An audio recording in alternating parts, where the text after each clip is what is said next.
Bueno, pues buenas tardes y muchas gracias a todos por venir a esta segunda sesión del ciclo Territorio y Ciudad. Segunda sesión porque la primera la tuvimos y con ella en el inicio del ciclo, pues hace 15 días en la sala Pilar Sinués del Paraninfo. Hoy estamos aquí en este centro y yo quiero agradecer, ¿verdad, Javier? Tenemos que agradecer a la Facultad de Economía y Empresa que nos ha facilitado el espacio. Y, en fin, es un ciclo que, como dijimos entonces y queremos repetir ahora, hemos puesto en marcha conjuntamente entre el Departamento de Geografía y Ordenación del Territorio, que me honro en dirigir, y el grupo de investigación de Paisaje y Proyecto Urbano, cuyo investigador principal es Javier Monclús, y también Carmen Díez, y luego el grupo de investigadores que están aquí. Entonces, bueno, es una iniciativa pluridisciplinar, es una mirada pluridisciplinar a este espacio que nos es común, en el que tenemos intereses geógrafos y arquitectos, la ciudad y el territorio. La semana pasada abrimos con un profesor de geografía sobre cuestiones del medio ambiente y cómo la planificación podía contribuir a preparar a las ciudades, ¿no?, a los desafíos ambientales que ya no hay que decir a nadie, han venido ya para quedarse, según sabemos y se nos explicó muy bien. Y en esta segunda sesión, que digamos lidera el campo de la arquitectura, pues tenemos en fin, me alegra mucho tener a una figura relevante como Sara Protasoni, que nos va a hablar del espacio periurbano. Entonces, bueno, pues con Javier pues queríamos un poco repetir esta pequeña y brevísima introducción por si alguien no vino el otro día y sobre todo para insistir en este carácter pluridisciplinar y en lo que creemos que es una forma interesante, ¿no?, de abordar pues problemas que no son comunes y que necesitan respuestas informadas, ¿no? Bueno, pues gracias, oye, un placer para estar aquí y continuar, digamos, con la conversación del otro día. Solamente un par de cosas y una cuña publicitaria. Es decir, que esto tiene mucho que ver, esta revista, que es ZARC, ahí tenéis la versión online, le ponéis ZARC, Universidad de Zaragoza, Unizar, sale, y es el número 23. Ahora veremos por qué, porque la primera invitada de este número es la profesora Sara Protasoni.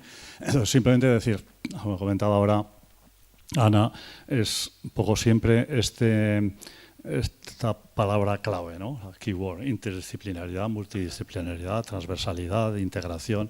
El subtítulo desde el primer día, que ya son 2 números al año, hace más de 10 años que llevamos el número 23, por tanto 11 años, 12, de esta revista, no sé si se ve allí, el subtítulo, o sea, es ZARC, que ya suena un poco, Zaragoza Architecture, en vocación internacional, y por lo tanto es Journal of Interdisciplinary Studies in Architecture and Urbanism, estudios interdisciplinares, arquitectura y urbanismo. Se publica en español y en inglés y a veces en italiano también y a veces se duplica, en fin, esta idea de internacionalización, pero también de aproximación interdisciplinar. Entonces, simplemente el otro día acababa la intervención Jorge Alcina, geógrafo, fantástica, y decía una cosa, decía al final la geografía es una disciplina que tiene capacidad para integrar y que tiene mayor capacidad de integración. Esto, claro, hay otras disciplinas, por ejemplo el urbanismo, bueno, decimos lo mismo de otra manera, ¿no? Entonces la gracia, yo creo, el interés de estas miradas cruzadas de geógrafos y urbanistas es precisamente esto, ¿no? Es decir, son miradas diferentes pero convergentes, ¿no? Entonces, bueno, recordar que el urbanismo aparece a principios del siglo XX con esa idea de ser, con esa vocación prospectiva de intervención y de visión interdisciplinar, de integración de saberes sectoriales. Entonces, esta es una cuestión y simplemente la otra es decir que aquí no se puede pasar para ver estos números, simplemente las portadas, es decir, que en una revista de este tipo, nuestro órgano de expresión, digamos, claro, hay un campo disciplinar todavía más amplio, es arquitectura y urbanismo, pero dentro de eso, digamos que un tercio aproximadamente de estos 23 números son monográficos y son temas de urbanismo, paisaje, territorio, etcétera, ¿no? Allí están algunos, se pueden ver, pero vamos, por decir, pues los títulos, ¿no? Número 7, perspectivas paisajísticas. Pues esto lo hicimos con unas personas que a veces son de aquí, otras son de colaboradores o coeditores y otros sitios, ¿no? Por ejemplo, pues con Miriam, con Carlos Ávila, con paisajistas y arquitectos. Siguiente, ciudades y formas urbanas. Si vemos que hay otros números. Las huellas del efímero. Bueno, pues esto, hay por ejemplo Paco Pellicer, que no está aquí hoy, geógrafo de aquí, pues publica, y otros geógrafos, cartografías del límite, o procesos urbanos, dinámicas del agua, cambio climático. Bueno, pues esto lo hacíamos en la coedición con gente que está en Nueva Orleans, que son expertos en dinámicas del agua y todo lo demás, ¿no? Bueno, simplemente tener esta pista, pues temas cartográficos, que tienen mucho que ver con lo que hacéis geógrafos y urbanistas. Perspectiva del hábitat, entre la permanencia y la temporalidad, y último, ¿no? Y último, que es paisajes periurbanos, que es seguramente el más, digamos, no es por casualidad que estemos aquí y este número haya aparecido, porque es un tema fronterizo. Y fronterizo no solamente entre disciplinas, sino entre la ciudad y el territorio, los paisajes periurbanos, que no son del todo ciudad y no son del todo campo, pero son las dos cosas, etc. Y entonces, con estas dos cosas, esta cuña publicitaria, simplemente ahora la profesora catedrática de Teoría y de Historia del Departamento de Arquitectura de nuestra escuela, que es Carmen, profesora Carmen Díez Medina, presentará adecuadamente, pues no lo voy a hacer yo, a la profesora Sara Protasoni, y a la que ya les damos las gracias por estar aquí, pero para hacer una presentación en condiciones. Bueno, pues buenas tardes y muchas gracias por venir. Siempre es un gusto el poder tener público, sobre todo cuando tenemos profesores invitados, que hay un momento siempre de crisis, ¿no? En estos días en que todo está disponible online, pues parece que es complicado el poder llenar un salón de actos. Entonces estamos muy contentos de que hayáis decidido pues emplear este tiempo en escuchar a la profesora Sara Protasoni, que estamos muy felices de que haya podido hacer un hueco en su agenda. Nos consta lo ocupada que está, entonces realmente valoramos mucho que haya aceptado nuestra invitación. Esta invitación, que como decían Ana Escalona y Javier Monclús y se ha explicado sobradamente, se produce en el marco de este ciclo que intenta explorar las confluencias entre geógrafos y arquitectos urbanistas, algo que en otros países pues está plenamente consolidado y es absolutamente natural, ¿no? Sin embargo, nosotros en España pues no hay una experiencia tan consolidada, sobre todo en la universidad, ¿no? Quería mencionar la asociación a la que nuestro grupo de investigación de la que forma parte, porque además Javier Monclús es el presidente de la rama hispana, de habla hispana, que se llama ISUF, International Seminar on Urban Form, que precisamente nació de esa confluencia o de esa buena vecindad entre geógrafos y arquitectos, geógrafos interesados en la dimensión también urbana del territorio y arquitectos interesados en la dimensión territorial de la arquitectura. Entonces, bueno, pues ha habido una parte de geógrafos y también algunos sociólogos ingleses, ¿no? Como Consent o Whitehand y otros ingleses y algunos alemanes también y otros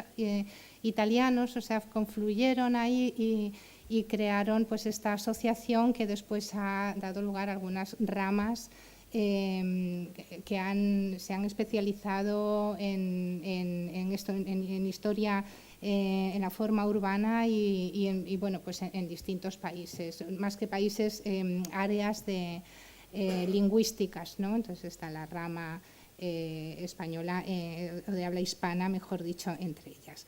Bueno, pues nuestra quizá invitada podrá explicar más tarde, si llega la ocasión, un poco cómo se produce esta relación en Italia, que está mucho más consolidada aquí, que tiene pues ejemplos importantes también en Milán y en Turín de esa tradición. Bueno, pues yo lo que quería es darle la bienvenida a Sara Protasoni, que es una figura destacada en el ámbito de la arquitectura del paisaje, catedrática de Arquitectura del Paisaje en el Politecnico de Milán, y hasta este año creo que ha sido la directora del grado en Arquitectura Sostenible y Proyecto del Paisaje en el polo, en el campus de Piacenza del Politecnico de Milán. Ya fue la responsable y ha estado sacándolo adelante. Ahora es coordinadora del programa de doctorado y bueno, pues ha cambiado una cosa por otra, ¿no? Su formación se realizó en el Politecnico de Milán con un máster primero en el Politecnico y después en la Universidad de Zaragoza con Werner Seligman, que bueno, pues fue un arquitecto muy importante en los años 70, ¿no? Una verdadera referencia también dentro del grupo de los Texas Rangers.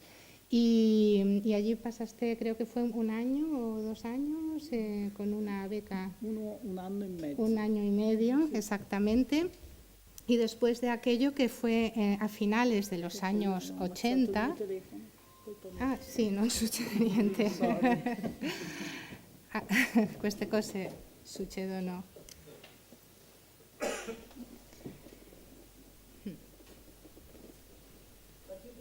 Sí, ok.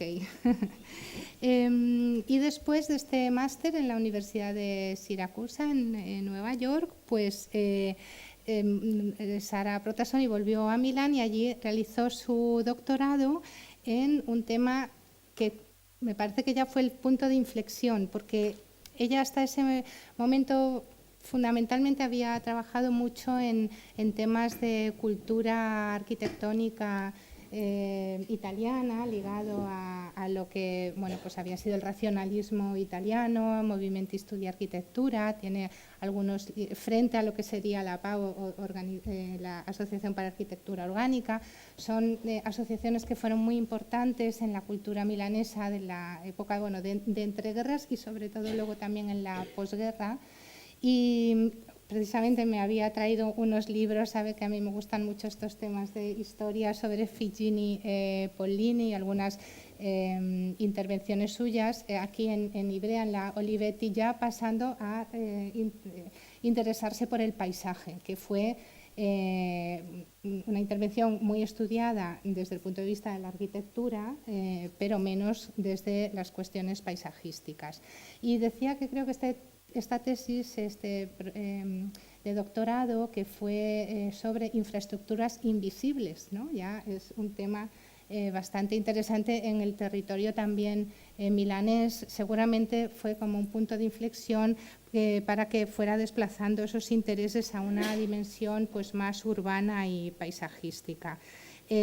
Aunque siempre me parece que en tus textos has mantenido ese interés por la cultura arquitectónica, siempre aparecen esas referencias a los modelos, a las teorías que están continuamente alimentando las reflexiones teóricas, ¿no?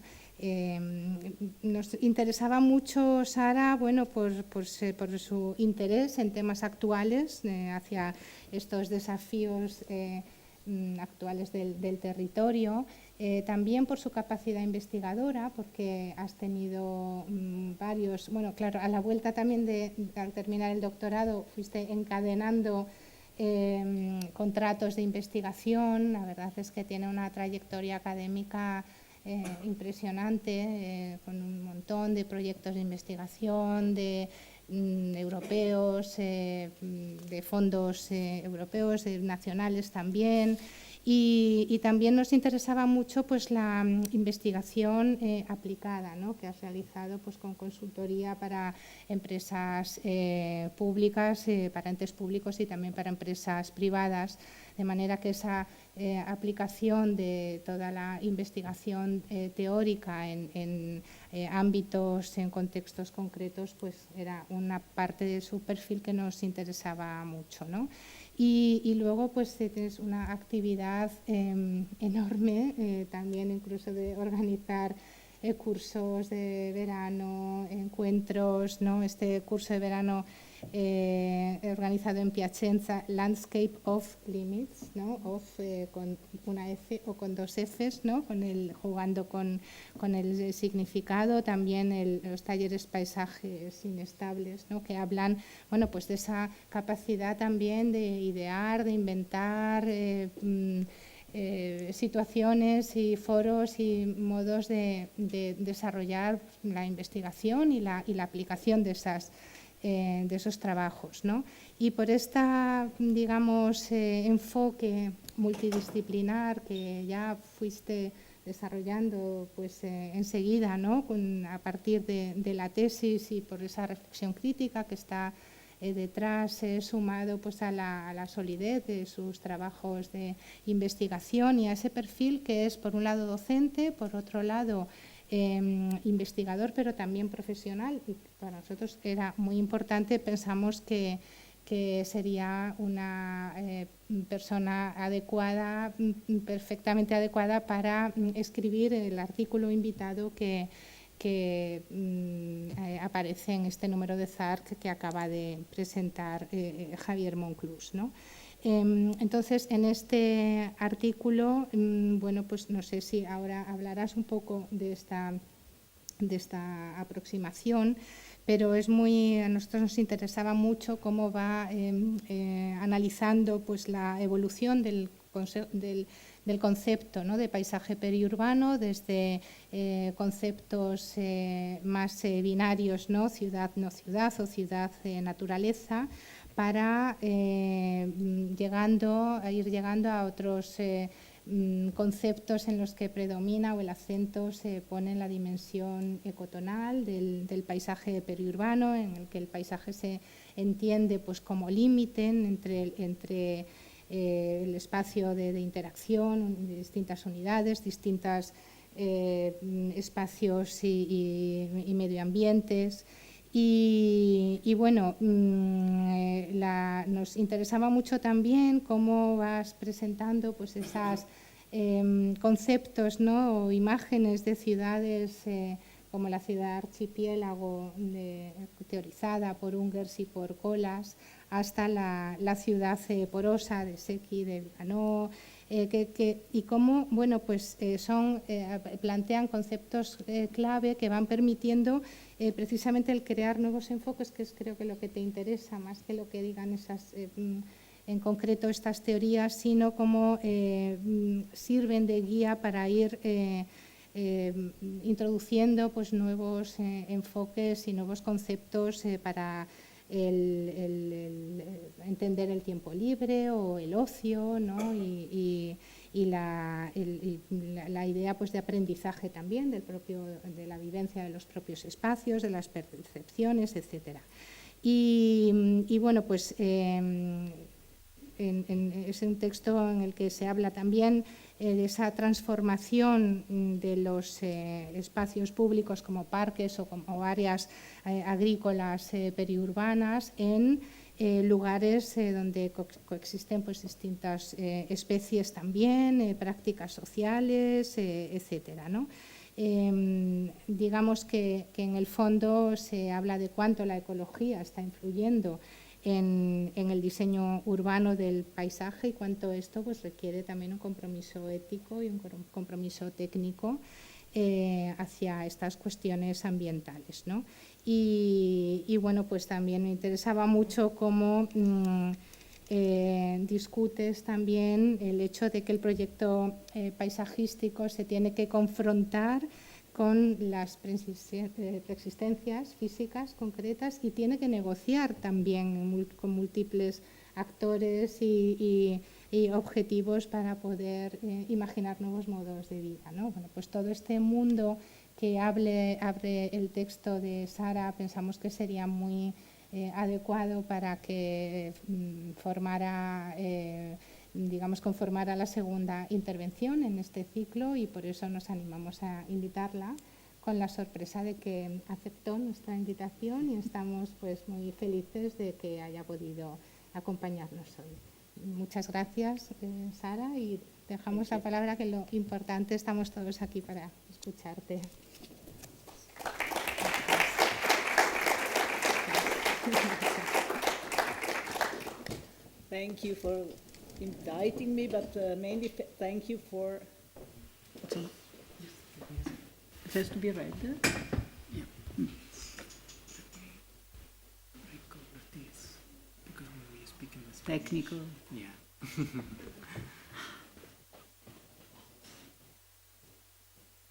Now. So thanks for the invitation, but also thanks for this very generous presentation. I was emotionated and a little bit embarrassed. Thank you, really. It was really a pleasure to come to Zaragoza. It's always a very interesting opportunity to know different scientific environment, but also different places, territory and cities. And today I had a very interesting and nice walk across the city with important reflection that we will share tonight. Thanks, really. I hope it will be easy for you to follow my presentation, which is in a way focusing a little about some questions that are more specific in comparison with the big article I have wrote and that Carmen has very generously presented you. And as you will see, for me, what is very relevant, it is to base always our reflection on images. I will present you images of different qualities. Some are just evoking some aspects of my reflection.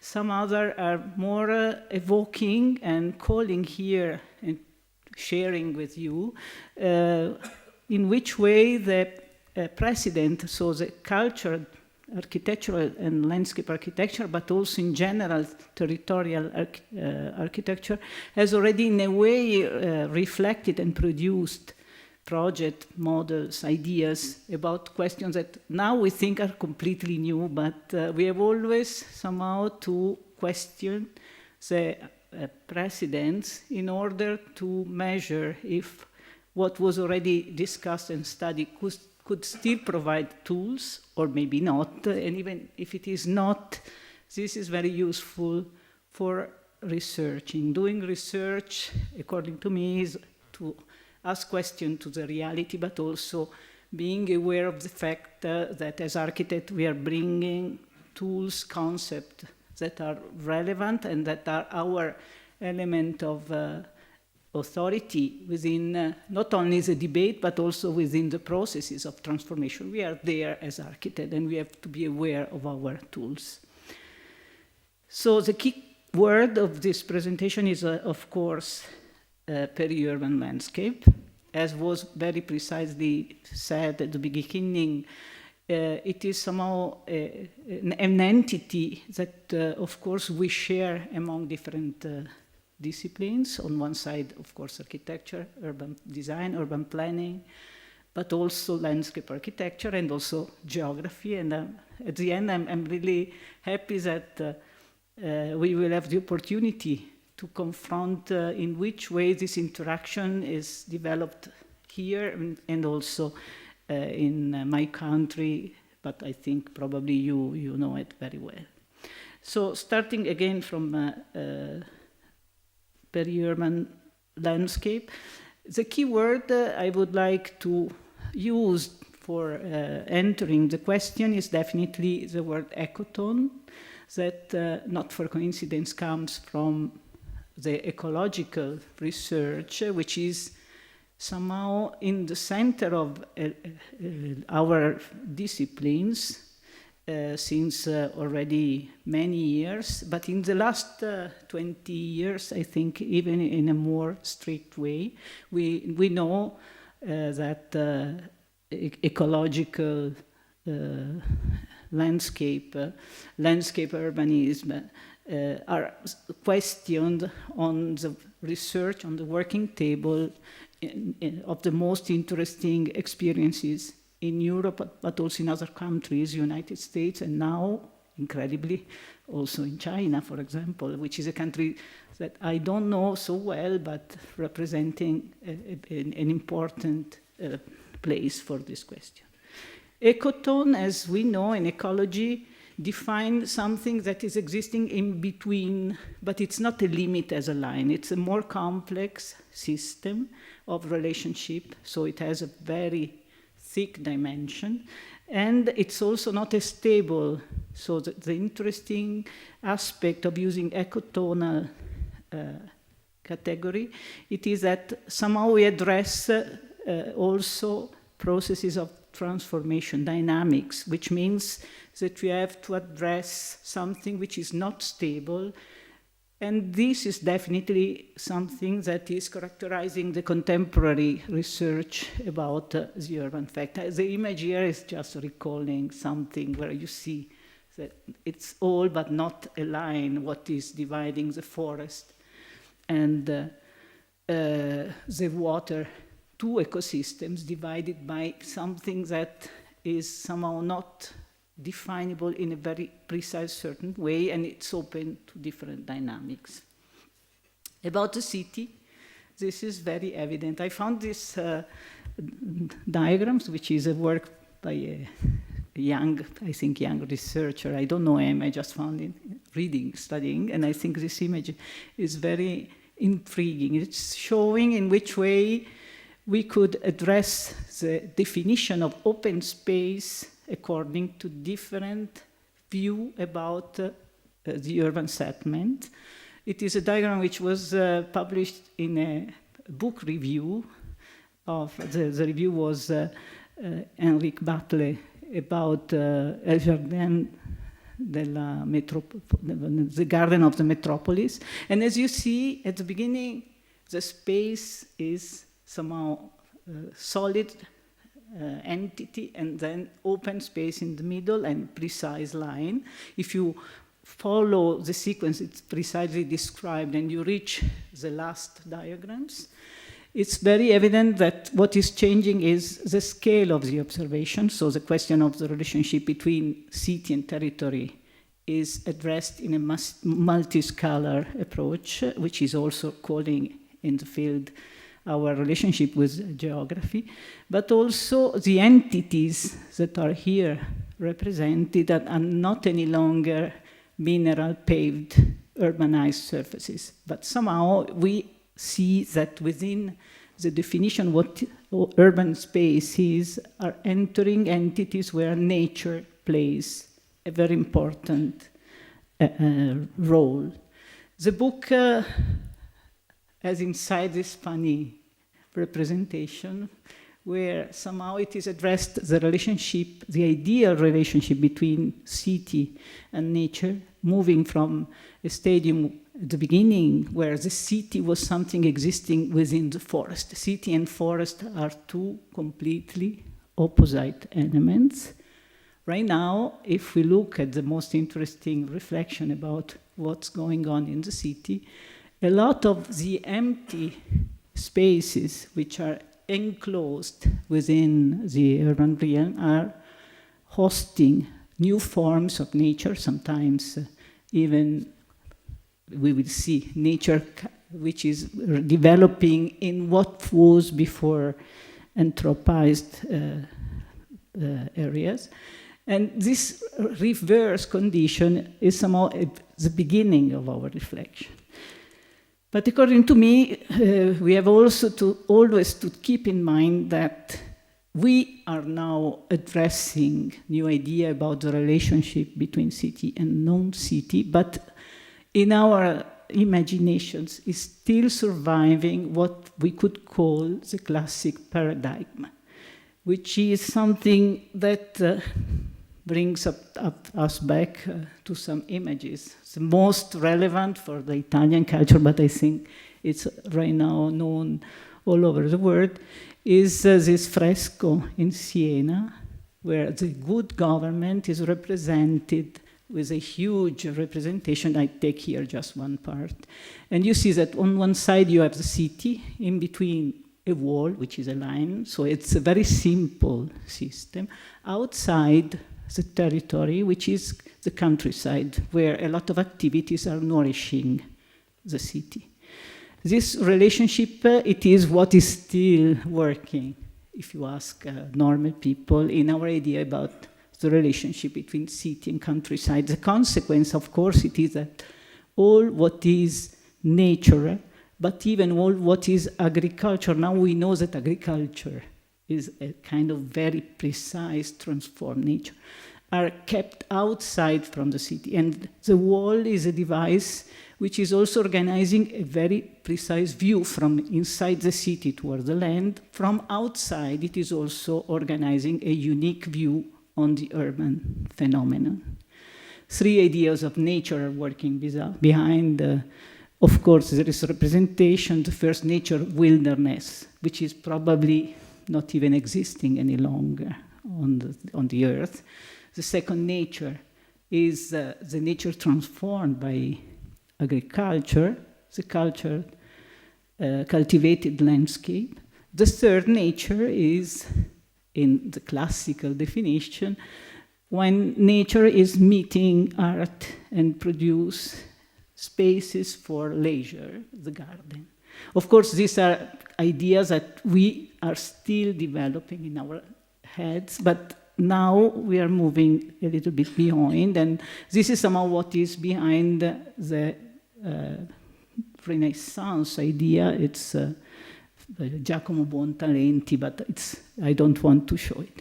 About the city, of course, this idea is really addressing the question that identifying the space where city and nature are distinguished requires the definition of a clear and precise, unique border. One line, the fence, that here is portrayed in different ways that are belonging to our Western culture about what city and settlement are within a natural background. But if we look back to our tools, we see that already more than 100 years ago, this very clear line dividing nature and city started to be discussed. First of all, because there was a strong enlargement of the scale of the urban phenomenon. And according to me, Otto Wagner, beginning of 20th century, defining a new model for Wien is very interesting. This diagram is showing an idea, the diagram in the bottom, is showing a representation of city and territory where, in a very modern way, the element of the field are selected, the river, few contour lines. Then the settlement becomes a system of organization, a rule of spatial organization based on mobility. The idea of a machine working, the city which is evolving, and it is somehow the idea, the modernistic idea that now we criticize in a strong way within the new environmental awareness, because belongs to a strong extractive position in relationship to the sources. The idea is that the network of the city could expand without any limit on the surface of the earth, bringing the civilization everywhere. This is one of the first attempt in terms of spatial definition. Then it was more belonging to the previous dimension of the classical city. But then other model, I go quite fast because I assume that all of you, maybe not the geographer, know it. So the model where you see that the representation of the urban phenomenon in its relationship with the land since cannot be reconducted to a unique image is often represented with specific diagrams which are selecting which relationship are important to be emphasized. These are three very important models. The model of the garden city, which is enlarging thanks to the transportation means, the influence of the central city, with a model where what is very important is to reduce density and to introduce open space, so this idea of complexity is already coming up in this case. The skyscraper in the landscape, which were brought ahead by Le Corbusier, and the very interesting model of the rural grid, which is anticipating in a kind of positive and political strong dimension something that we knew in the United States already in the 60s and in the 70s, in Europe a little bit later, the middle land where the low density metropolis was occupying a huge amount of territory. All these three models contains important elements of reflection and are representing for our contemporary awareness of the ecological dimension of landscape, are representing somehow big critical and problematic solutions that we are not any longer thinking that could be really developed in the same way. But still in their being models, they are very interesting and relevant. On the edge of the modernistic thoughts, actually, and this is something I think it is important that we start to do, were very relevant experiences that are definitely proposing solutions that could be significant also in our practice in transforming the periurban landscape in the contemporary city and territories. These are not so well known. In this case, it's Fritz Schumacher, a very important architect and urban planner, working mainly in Hamburg, but then also in Köln, who did a very strong effort in defining not only how to build and manage the city. He was a Stadtbaurat in Hamburg and was very successful in this work, but he was also somehow addressing in a very advanced way the question of how to establish an organic relationship between the very densified urban center with a much wider territory, proposing in a very early time a very transcalar approach which could work also today. Transcalarity, it's somehow something that we should keep on our working desk as one condition, together with multidisciplinarity, for addressing the contemporary question. Sorry, I do mistake. The role of landscape architecture already in that time, I would say starting from the end of the 19th century, but in the beginning of the 20th century, was incredibly relevant. And now we are aware of this. We know that landscape urbanism was a new approach to the contemporary problems developed by new interaction between architects and landscape architects. But already before, the tools for transforming in a multiscalar approach, working also in terms of systems, and being able to define a clear relationships between artificial architecture and the natural elements. In the set time, it was basically the relation with the plants and the green systems and the water. Somehow this is something, I think it's another question where the precedents could provide important tools for the contemporary reflection. The plan for Chicago, 1908, where a planner and economic team, planning and economy were working together, as you see, is based on a view which was established already at the end of the 19th century by Friedrich Olmsted for the big fair of 1891, and developed even further, where it's very evident that there is a new definition of a complex system of relationship between the downtown, so-called, the core of the city, the big water system, but expanded the territory where the definition of huge new preserve and a very articulated system of linear and park system in a hierarchical way is based for a new view of this relationship between city and nature, whereas it's very clear in this representation, the limits, the borders between these two important elements cannot be any longer imagined as a simple line as we imagined at the beginning of this presentation.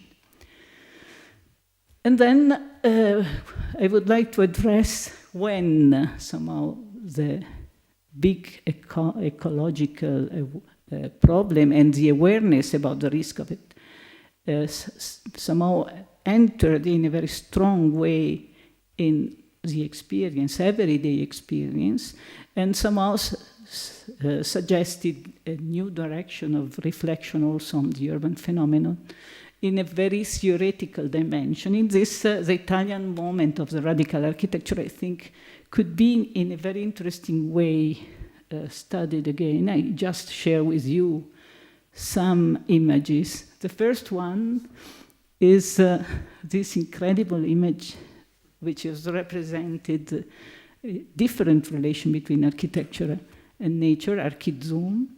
Normally we are used to see this representation of the no-stop city.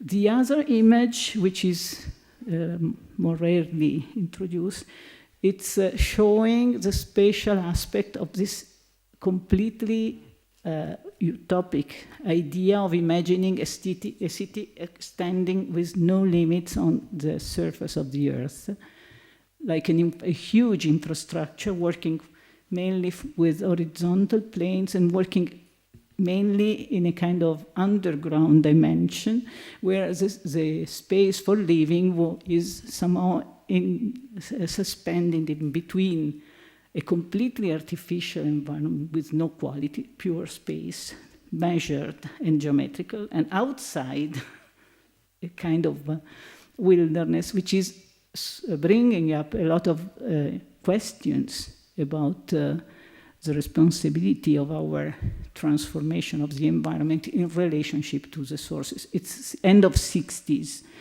In few years, we had the experience of the energy crisis. In that moment, there was already the clear idea that our economical model was going in a direction with non-return, non-possibility of coming back. And the proposal is, of course, a proposal which plays which works more as a provocation of a different kind of research. And in this, I think that the images which are in the center of the modern architecture, in the idea of Le Corbusier, and for example, also of the Italian architects we have mentioned, the idea of architecture as a technical device solving functional aspects with a clear geometrical form, working against the natural environment and also the formal articulation of the natural environment. Here it becomes a paradoxical proposal in another group of this radical architect super studio, the continuous monument. I think these are experiences that somehow are soliciting reflections that are working also in our contemporary way of addressing the question of the relationship between nature and artifact in relation to the city and to the peri-urban landscape question. As you understand from what I said before, for architecture is very important. There is a problem with the sorry. The machine doesn't like my Sentence, we need to restart. It's just to restart. We need to restart and it's going to work.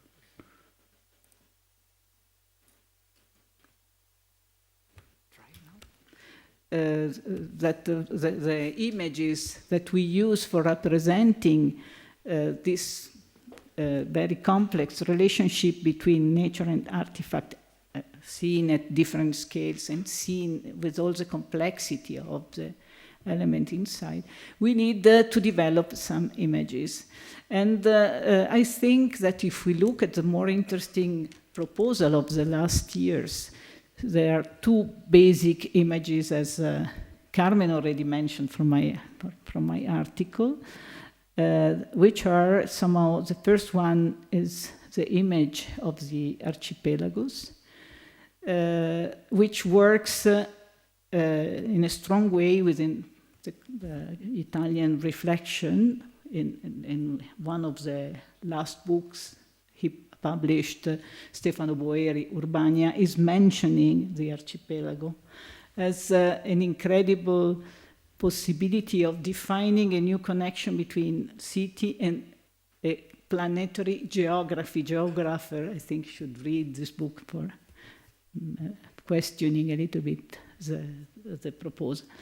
If we look back again to the architectural culture, I think the proposal that in 1977, so after the ecological awareness and energy crisis, Oswald Matthias Ungers developed with Rem Koolhaas and a group of younger researchers in a seminar in Cornell, United States. But then this manifesto was developed in different opportunity, and it was presented, this is very interesting, in a political meeting in Germany, more or less in the same time.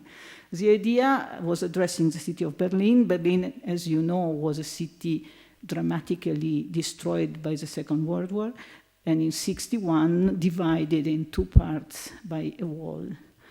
So it was a city where the open space was often a space completely not resolved, was really space often where natural processes were still working. And somehow the city in itself was a city as a composition of fragments with important discontinuity. The idea of Oswald Matthias Ungers and Rem Koolhaas in this proposal it is somehow to individuate kind of islands, consolidating these islands through architectural intervention, refer to typology, so it's really architecture in the classical dimension, and then leaving a lot of the open space in between the island to possible processes of even abandonment, where nature was supposed to come back.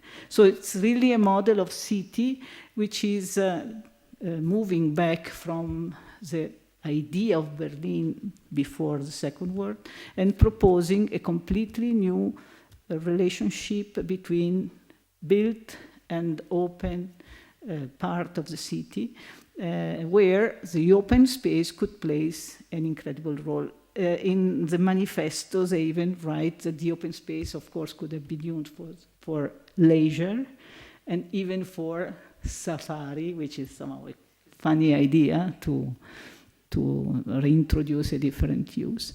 But the impact of this model was very relevant, not too many years later. We are more or less 10 years later.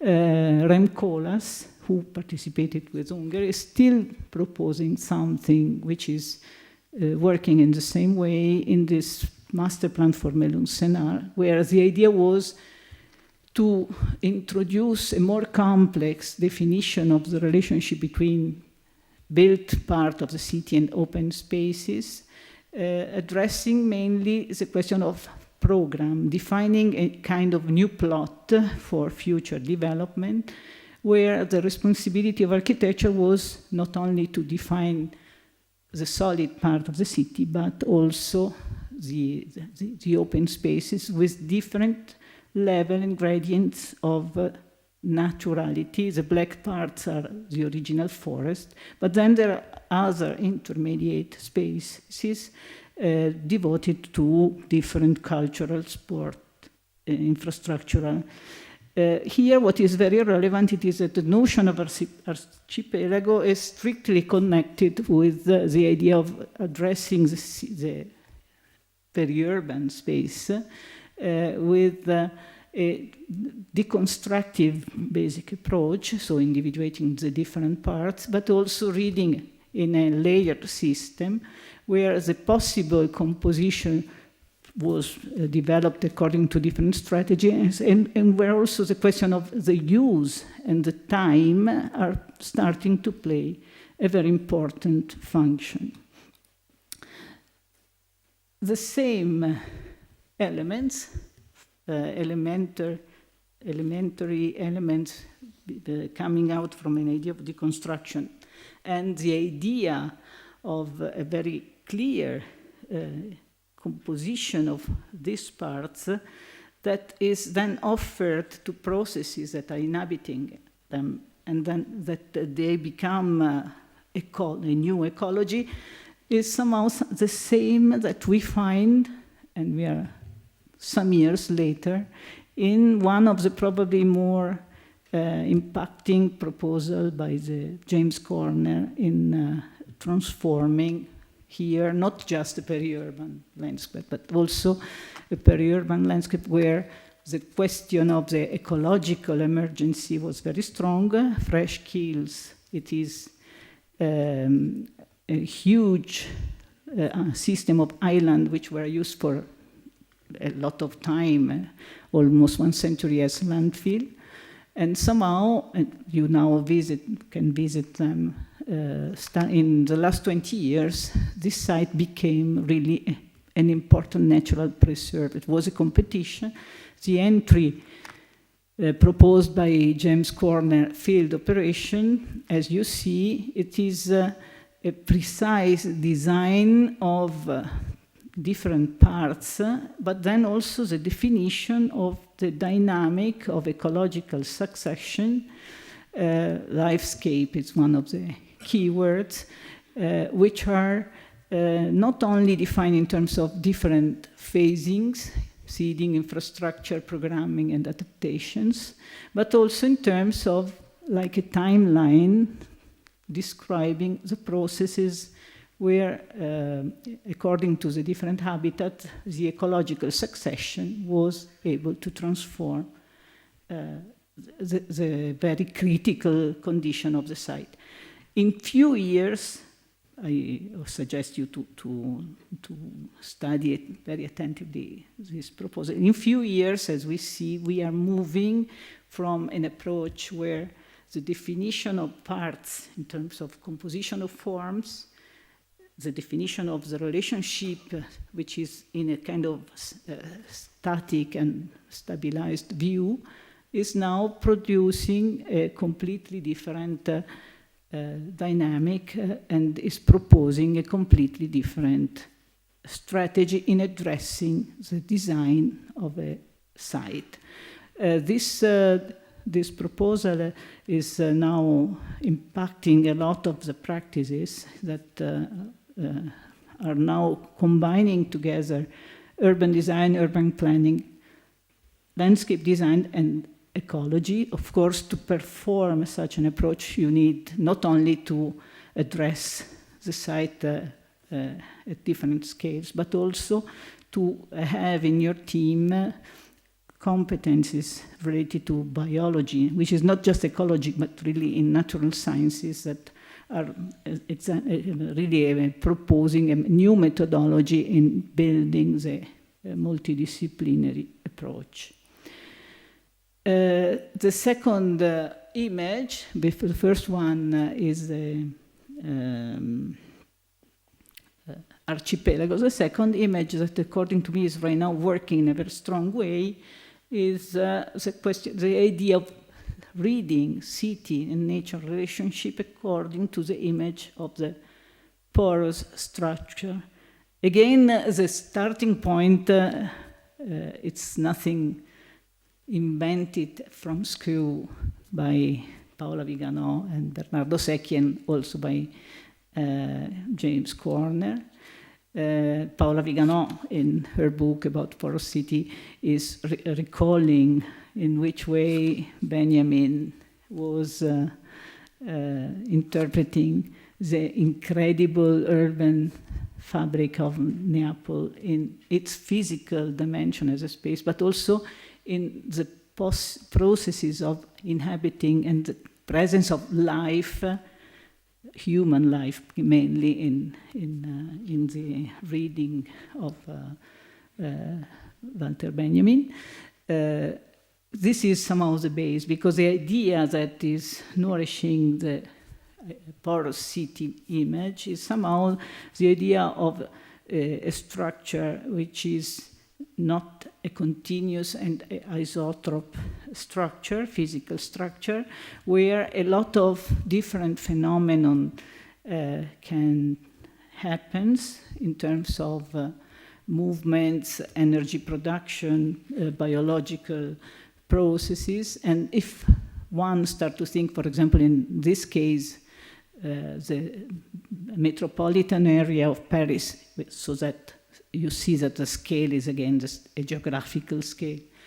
Starting from this idea of a porous city, it is necessary to address a lot of possible different systems, and the space becomes something incredibly complex, resulting from the interferences and the superimposition between different kind of organization. These are few of the diagrams of the proposal by Bernardo Secchi and Paola Viganò for Grand Paris 2008-2009, and this is somehow one view on the settlements where the main element, it is a continuous system of the vegetation and the natural elements that are crossing something that is for now seen as a dense and compact black surface. This idea of the porosity was developed even further. Again, we have to look at James Corner field operation.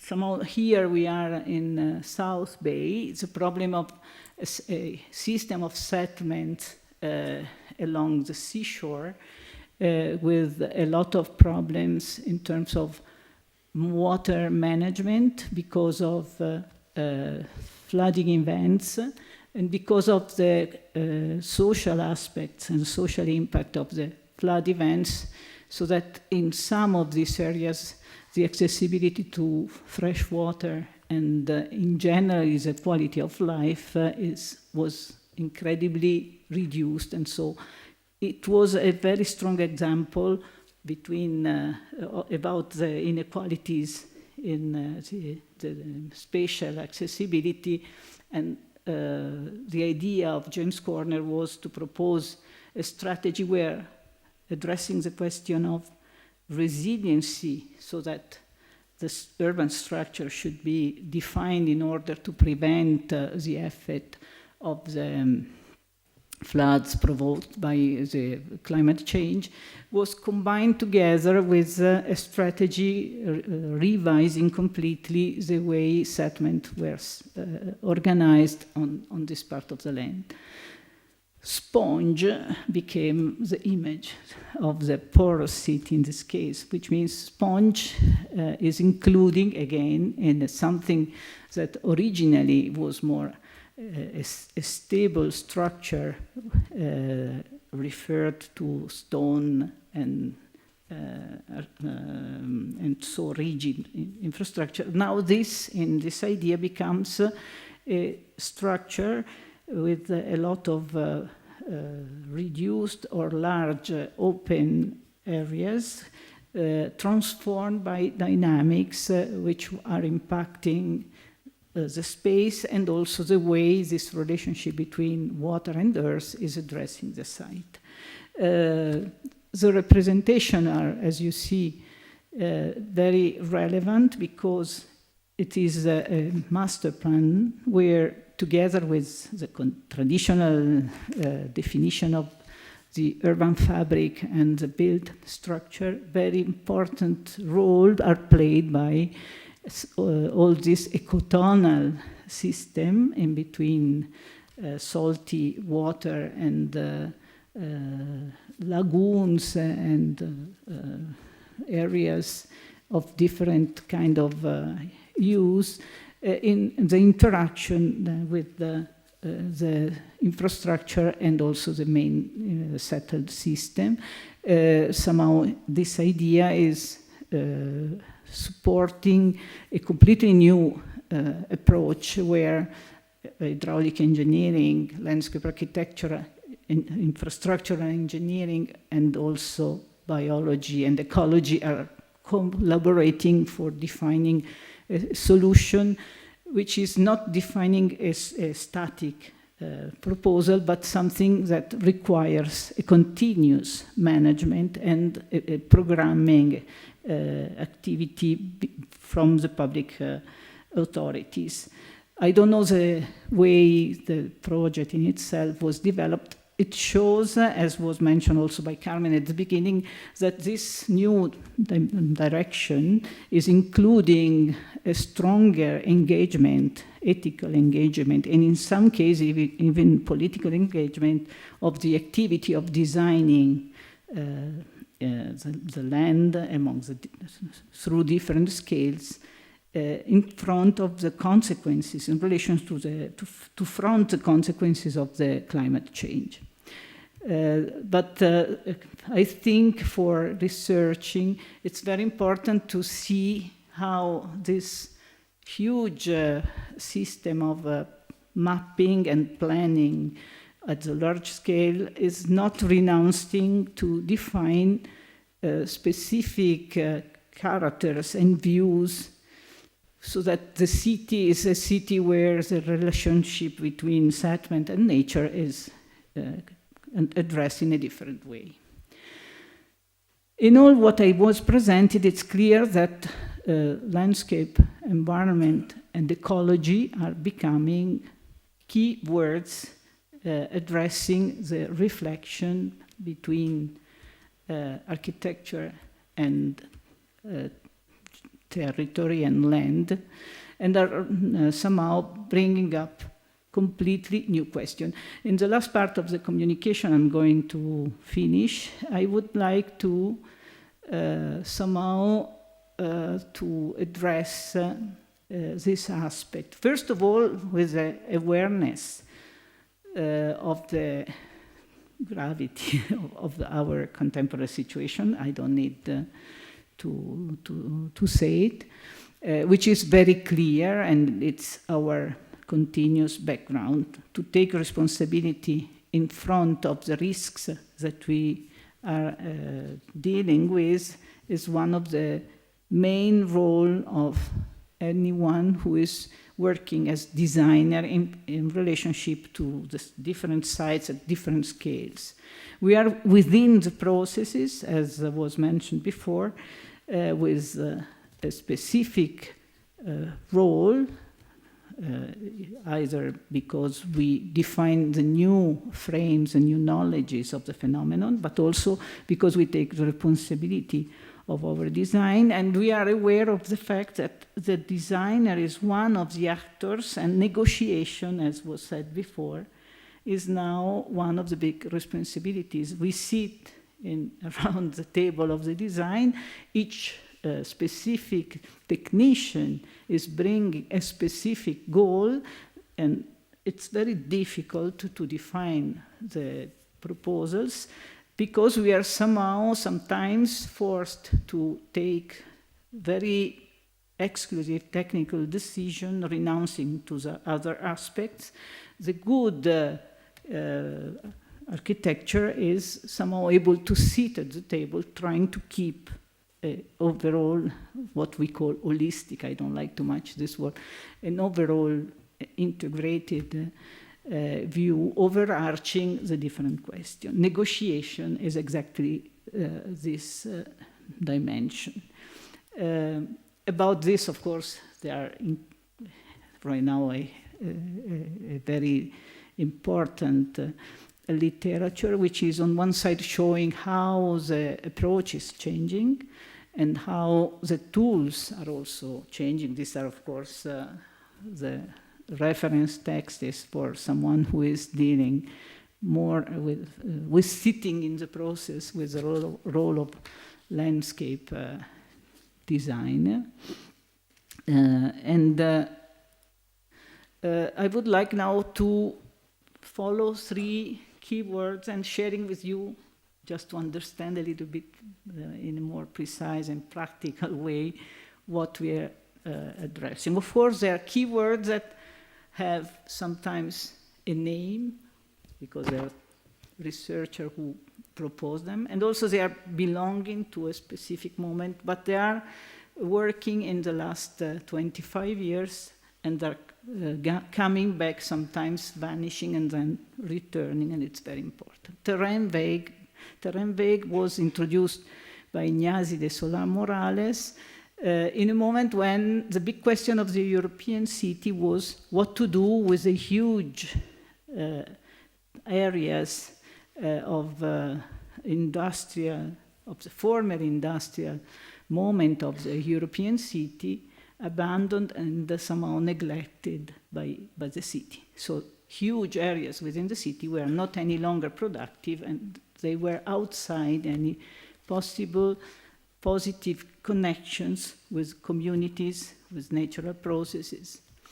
Ignasi de Solà-Morales opened the reflection toward these areas, somehow reversing the negative judgment that was normally proposed for these areas, and showing that somehow the interdeterminacy of the sites, it was a big value, because about these sites could develop new desires, new imaginations, new opportunities for starting process of urban renewal in a moment of transformation and crisis. About this, I think we have always to look at the project by Peter Latz in Duisburg for the big steel plant of Thyssen. You know for sure the project, so I move very fast. What I would like to show you, it's this representation. Somehow, it is a representation where it is clear the connection between how to transform the site and how to transform the site aware of the impact the transformation will have on the entire skyline of Duisburg. Somehow, in a kind of naive way, this is represented in this circle, with a strong awareness of the fact that here it's working, and then we will go back about this, really a palimpsest between what is left from economical, industrial moment of the site, what remains. Industrial archaeology was at the moment the key word, but we went definitely much further.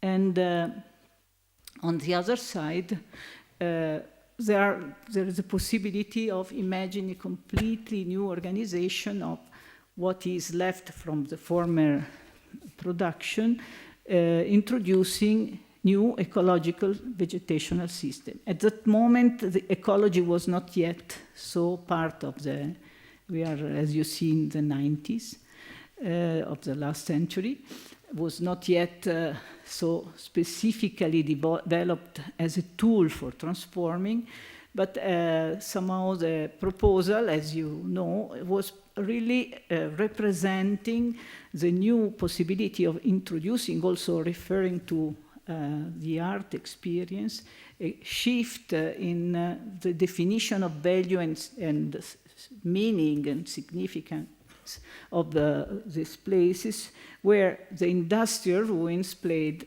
a completely new possible role, where the actions sometimes really referred to land art for showing in which way just the displacement of the physical element and the definition of new context could produce new ecological values, but also social and culture. This site is today very successful as a public space in the experience of the inhabitant. The second keyword, for sure, again, it's very obvious, it is third landscape. The name behind this word is, of course, Gilles Clément, a very curious figure of landscape architect, officially, but behind it's more entomologist, expert of natural sciences. He was able really, with the third landscape manifesto in the beginning of this century, he was really able to introduce a very impacting reflection about the city, where the big difference was to apply the ecological understanding of the biological processes, where biodiversity was playing a main role and was a main value to be addressed. The third landscape, it is exactly something that is in between the balance system of the primary sets and reserve and the managed space. In between, there is a space which is completely not managed, but it is a very relevant reservoir of biodiversity, which is important for the development of the life on Earth. It's a very simplified application of ecological understanding. What Gilles Clément was able to add, it was that this ecological dimension had immediately an ethical and aesthetical important impact. He talked to normal people to appreciate, to understand the value of this site, where apparently not designed, but where processes were developing in terms of increasing of biodiversity.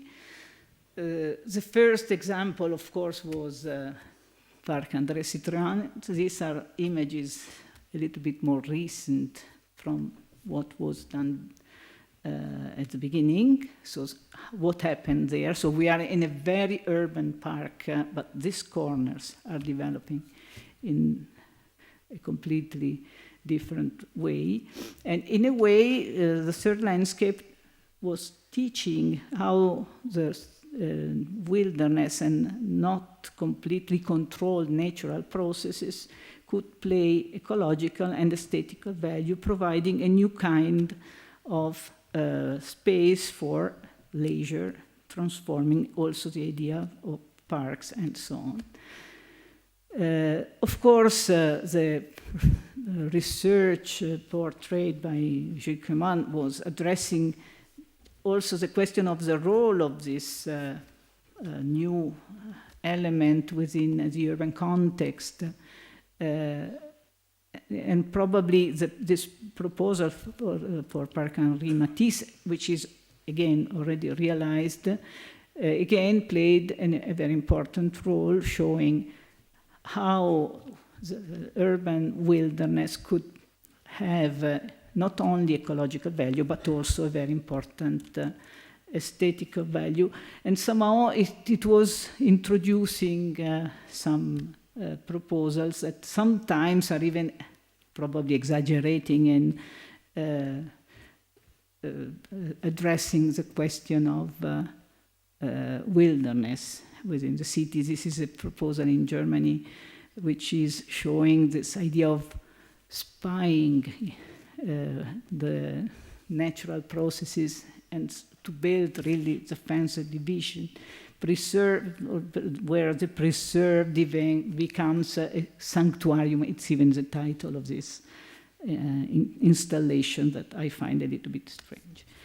The last keyword, it's definitely it's the nature of the fourth kind. Again, behind this keyword, there is Ingo Kovarik and his group developing in Berlin in the last years very important experiences, reflections about urban ecology.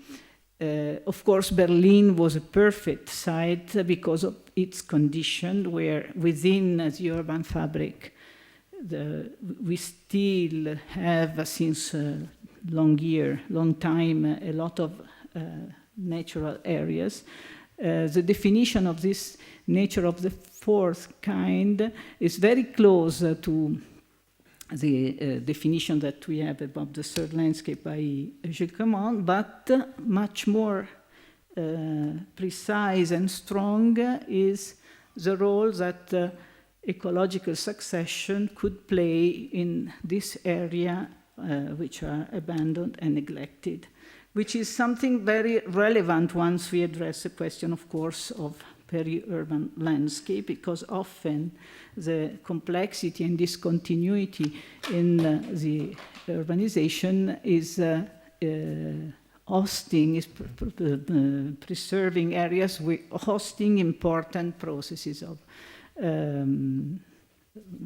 this kind of ecological succession. The most famous proposal that it was developed, which is a paradigm also in terms of methodology, is the Südgelände Park in Berlin. You didn't take the photo, so I go back just for you.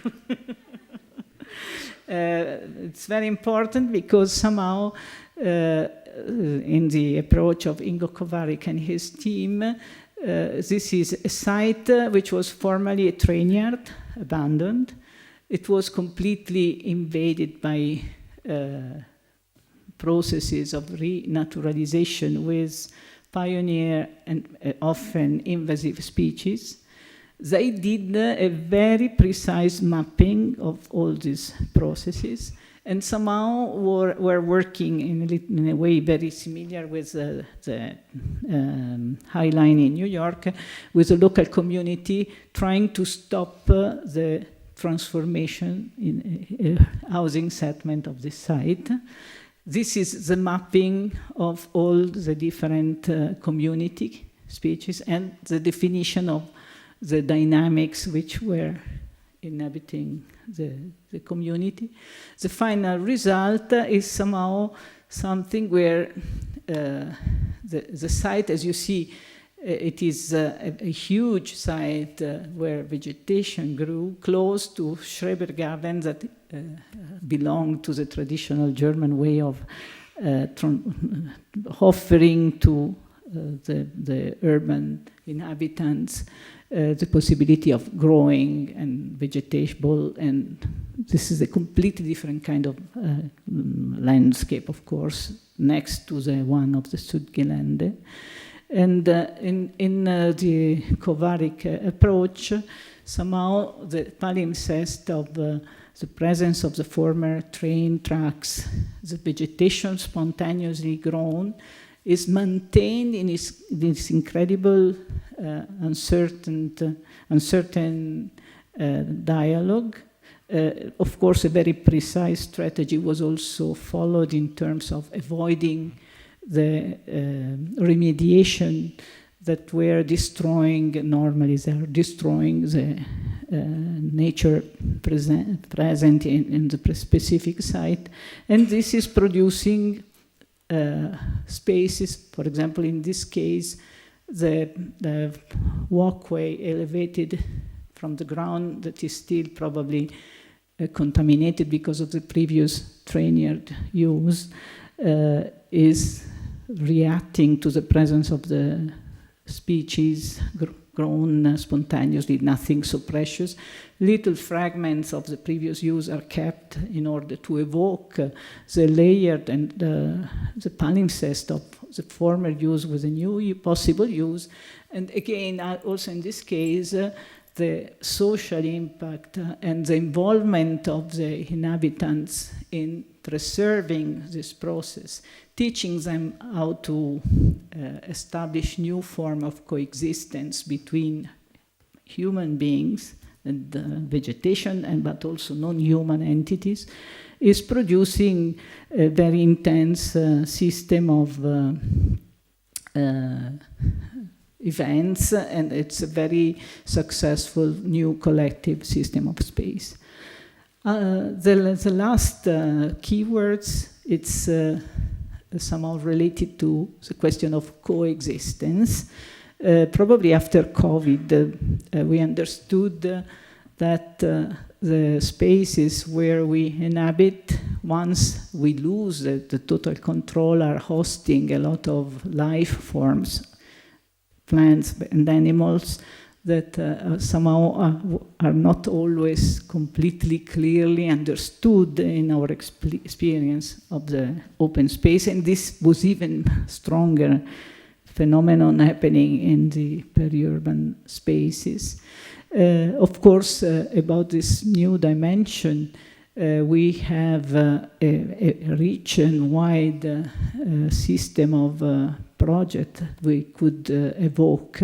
In general, it is the idea that once we deal with the open space within the periurban, but also in the urban fabric, we have responsibility to keep and preserve the presence of life in different forms, and understanding the possibility of sharing, which is not easy at all in the normal everyday life experience, but it's something that we start to deal with. These are examples of this developing process. As you see, the dates of the proposals are already back in the late 80s of the last century, but are reaching again the Kovarik experience at Sudgelände and also other important experiences, where somehow it's clear that if we address this question with this specific lens, which is somehow trying to define spaces of negotiation also among the different kind of living entities inhabiting in the space, new opportunity for defining a new aesthetical form. Of course, a very important word working behind this project is the work of palimpsest. Again, it's something which was completely known already in the 80s of last century, and now it is assuming, thanks to the contamination with the ecological reflection, new values. We know that in each time we deal with a site, a complex site, and periurban landscapes, of course, are in this very relevant. We have to understand that the spaces are always transformed by human and not human processes. The human processes are sometimes intentional design, sometimes not, because we have also often informal settlements or other kind of non-conscious action of transformation, introducing incredibly strong structure in the space, but also the natural process. And in this interaction, we have really to understand which is the limit of our transformation responsibility and what is the value we would like to introduce. And sorry, I'm going back instead of, about this, I think that probably new space for experiences and researches, but also for designing, are open in relationship to new values and places and topics in the periurban landscape. This is a design not so well known, but very, according to me, very interesting, and it's the last I want to share with you. It is a conversion of an airfield close to Frankfurt am Main. It was a proposal where instead of demolishing and transforming radically the site, it was decided to imagine new uses and to work about the possible process of colonization by nature of the different site with small strategies in demolishing the paved surfaces, using different dimension of the fragment produced, and also introducing new system of vegetation that are somehow opening the space for a new interaction between nature and architecture in the periurban landscape. I'm at the end. Thank you.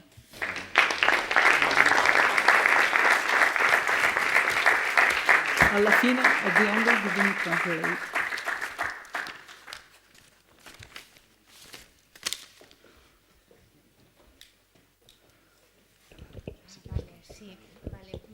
Solamente dar las gracias a Sara por este esfuerzo titánico por sintetizar y conceptualizar también, que me parece muy importante este punto, conceptualizar la reflexión sobre la relación entre la naturaleza y la ciudad, ¿no?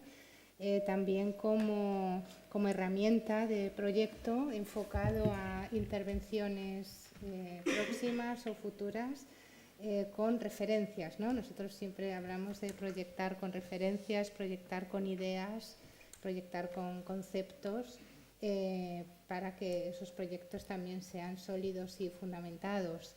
Y interesante que hayas terminado con la imagen de Frankfurt am Main, ¿no? Que fue el laboratorio de vivienda del periodo de entreguerras, ¿no? De los CIAM, fue como el lugar donde se desarrolló toda esta cultura de la vivienda moderna, ¿no? Y se puso en práctica por primera vez todas las ideas sobre vivienda mínima y hayas terminado, bueno, pues con este desplazamiento de lo construido a la naturaleza y al uso del paisaje, ¿no?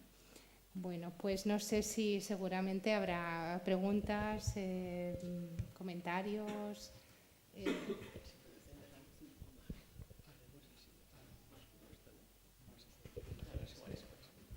A ver, sí, aquí tenemos.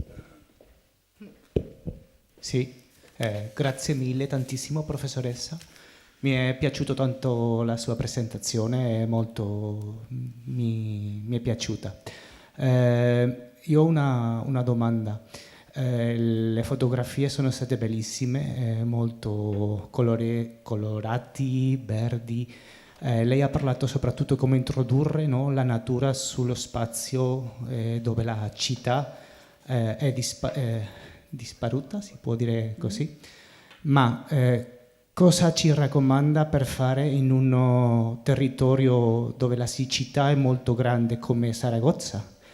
Perché le politiche, i decisori della città qua a Zaragoza stanno sviluppando un progetto per trasformare, per introdurre la natura, il verde nell'urbano della città. Lo hanno chiamato,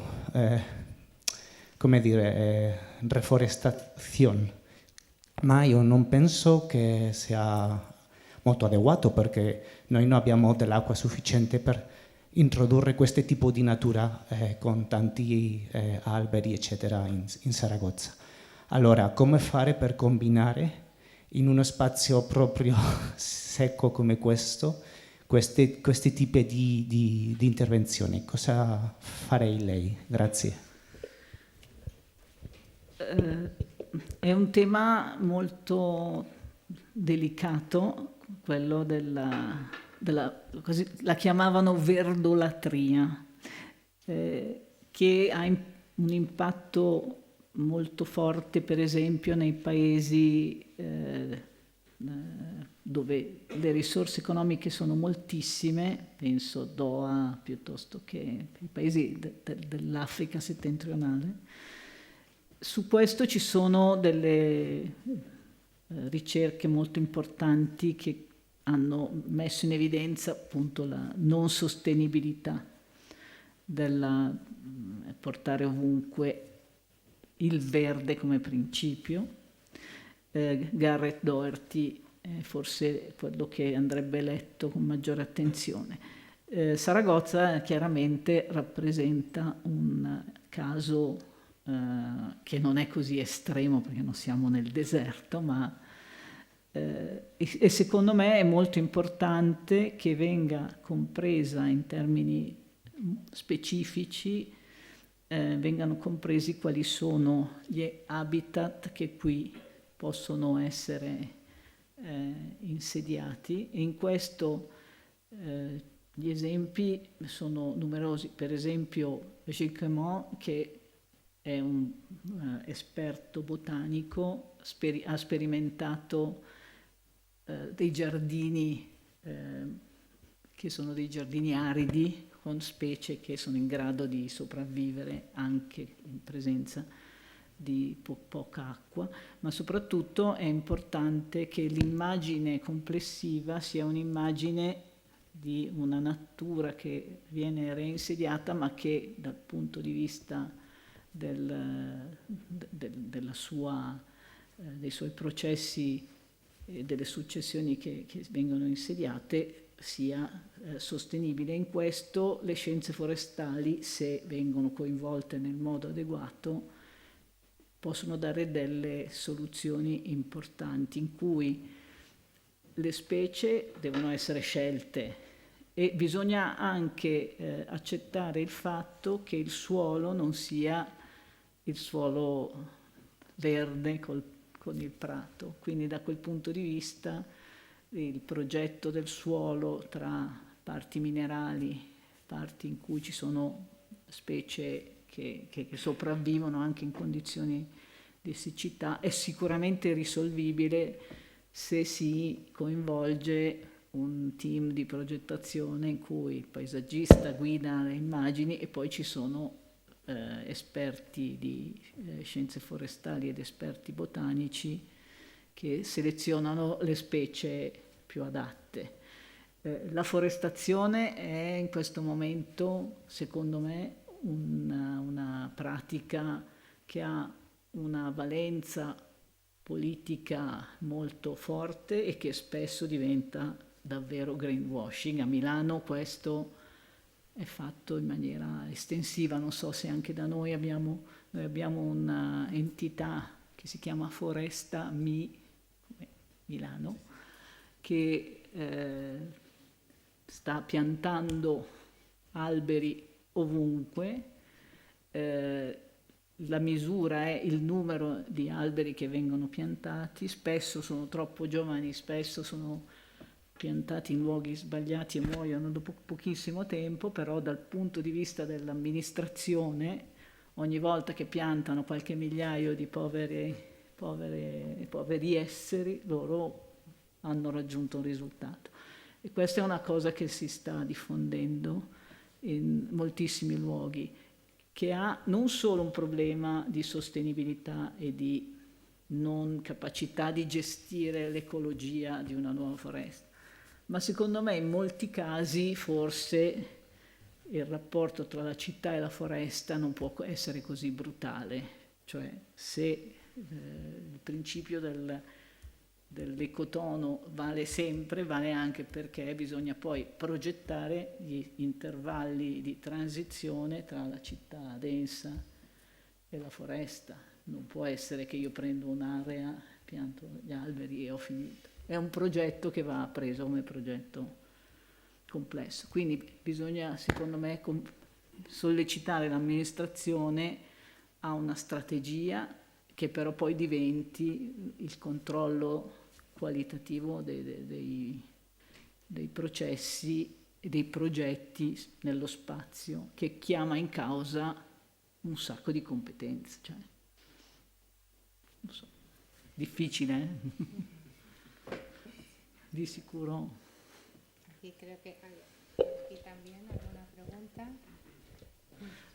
Adesso parlo in italiano, cioè parlo sulla base della domanda. Sí, Javier, no sé si había alguien también. Well, okay. Well, thank you very much for your very inspiring lecture. I thought that you were going to present something. You have been reflecting on the paper, but you have developed a lot of things. And this very impressive review of the old traditions and experiences in Europe and in America and all over the world. I wonder if when we are just talking about this issue, no? In Zaragoza or in other cities, there are many people working in many directions. But when we see all these experiences, plans and projects, we always say we should design and plan with reference. We say always this to our students and to the professionals. But it's not so easy, it's difficult because people are almost doing the same. If we should be critical with things that we see in Spanish cities and other cities, especially in Zaragoza, for instance. When we think about these projects, I wonder up to what point we can learn not just from the very recent experiences. Of course, we can learn a lot with Latson Partner and James Corner, field operations, many people who are doing very interesting things. But if we look to the traditions, to the experiences of the more than 1 century, since the 19th century, of landscape and landscape architecture, landscape urbanism, planning, we see a lot of things that are very visible now. If you go to Hamburg, Schumacher in the 1920s, or Cologne, or these German cities, when you go there now, they are working in Hamburg with all this background, these experiences, and they are just developing.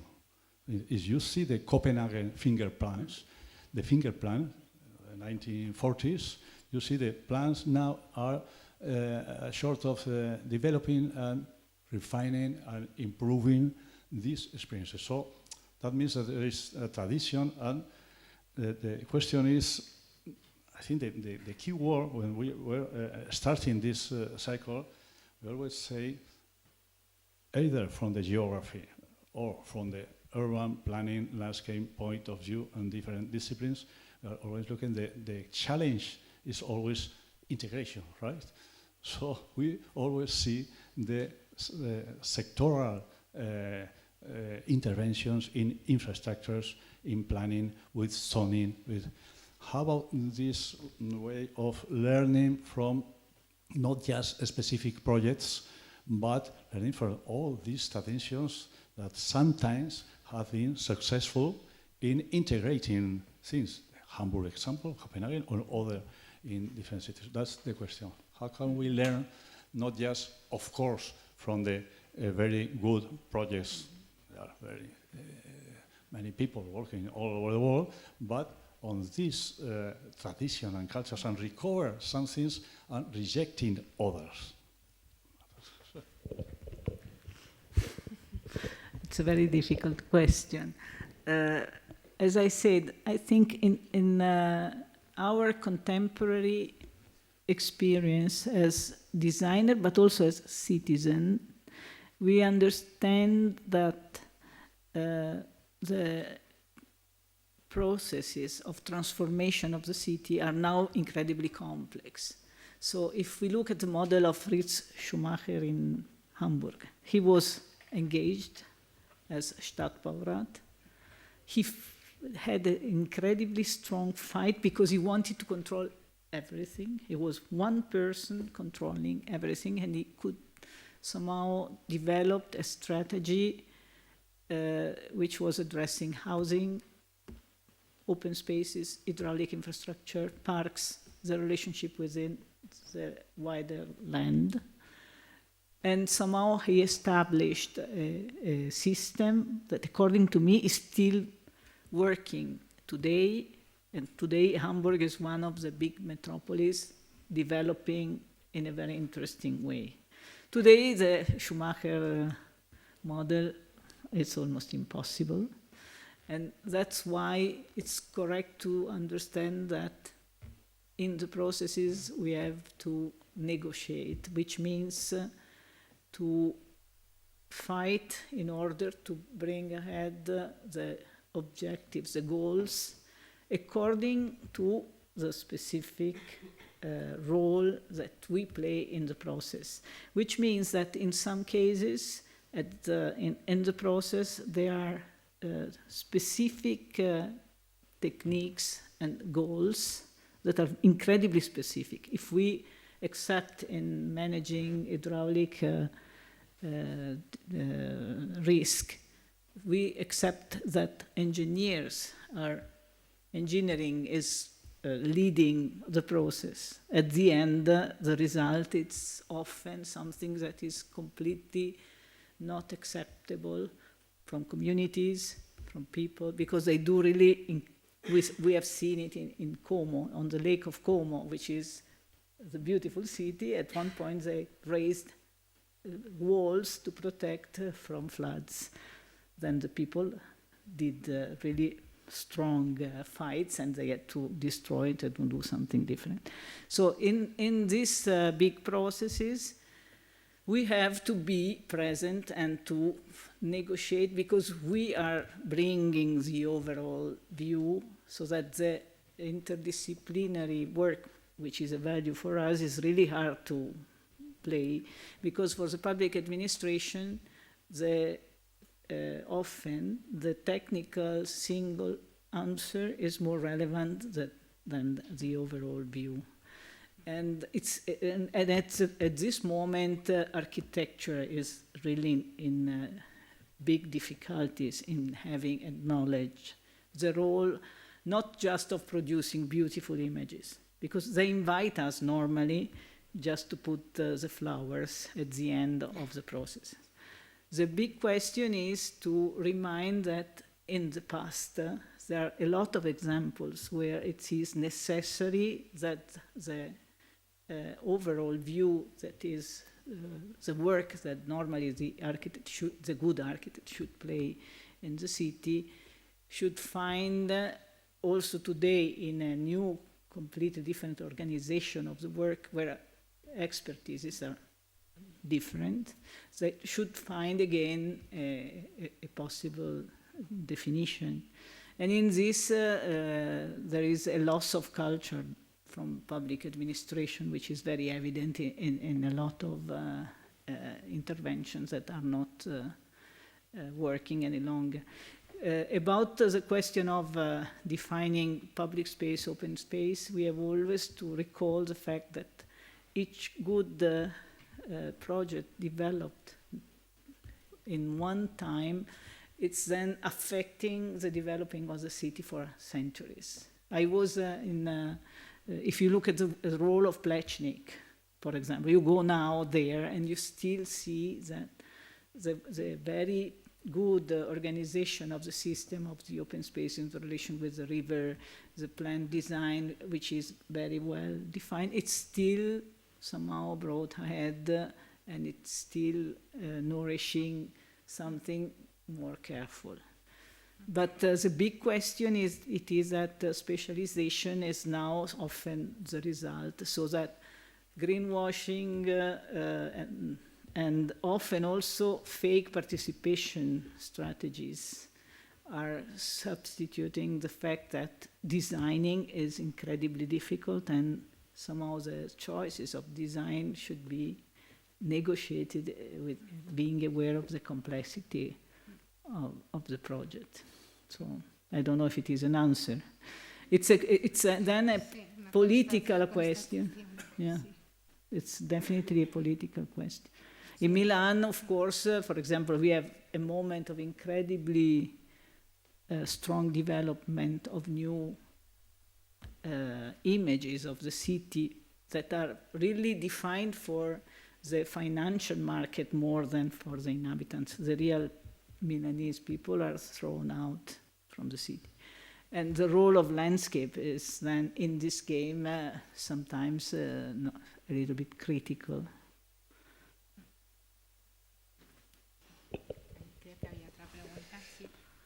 First of all, thank you for your very nice presentation, and I want to emphasize the beauty of the concept of opportunity of undefined spaces or peri-urban spaces or marginal spaces. And following the previous questions, I would like to ask you, how do you see the relationship of this opportunity with the operations of urban regeneration? And my question is in two dimensions. You have said that we have to look at the landscape not only in peri-urban areas, but also inside the city, in porosity, in places, forgotten places, or places that are not used anymore. For example, my city has a lot of pericentral areas, old industrial areas that were incorporated into the city, and they present such a situation. And also this second dimension, when we scale up the point of view and we look at a territory, at a city that has a lot of peri-urban areas that more or less were industrial or maybe even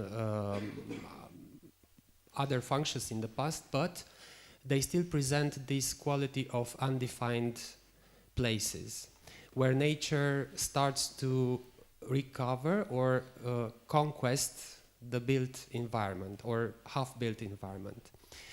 And I'm asking this as an architect because I know that our temptation usually is to fill the space, to try to propose things, to, as you say, to stick our vision to an image, to a powerful image.